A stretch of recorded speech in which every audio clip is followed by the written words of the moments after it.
আসসালামু আলাইকুম দর্শক, আমাদের তারসিরা টিভির বোয়া নিউজে আপনাদের স্বাগতম। আচ্ছা। প্রথমে শুনবেন বিস্তারিত, তারপর শিরোনাম। ठीक है।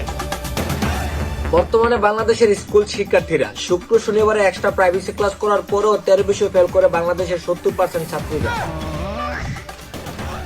এদেশের মেয়েরা এক্সট্রা ক্লাস করার কারণে তাদের জ্ঞান এত বৃদ্ধি পায় যে অতিরিক্ত জ্ঞানের লোড নিতে না পেরে তাদের ব্রেন পাশায় চলে যায়।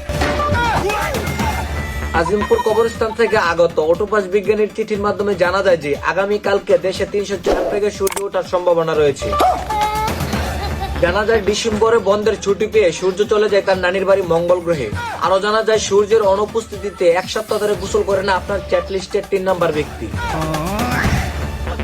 এদিকে জানা গেল বাংলাদেশের কিছু শয়তানের দল অর্থাৎ কাপড় ব্লগাররা এই প্রচন্ড শীতে তাদের বউদেরকে কাপড় খুলিয়ে নাচাচ্ছে শুধু ভিউ কামানোর আশায়, কিন্তু ভিউ নাই। আপনারা যারা প্রতিদিন টিকটক, ফেসবুক, ইনস্টাগ্রাম এবং ইউটিউবে ভিডিও আপলোড করতেছেন কিন্তু লাইক, ভিউ, ফলোয়ার্স কিছু আসতেছে না, তাদের জন্য আমরা নিয়ে আসছি একটি বিশ্বস্ত ওয়েবসাইট।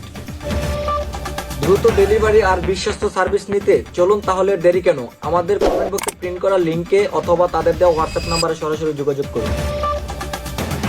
আইফোন ইউজারদের হাজারো স্বপ্ন ভেঙে চুরমার করে দিল বাংলাদেশের চোরেরা।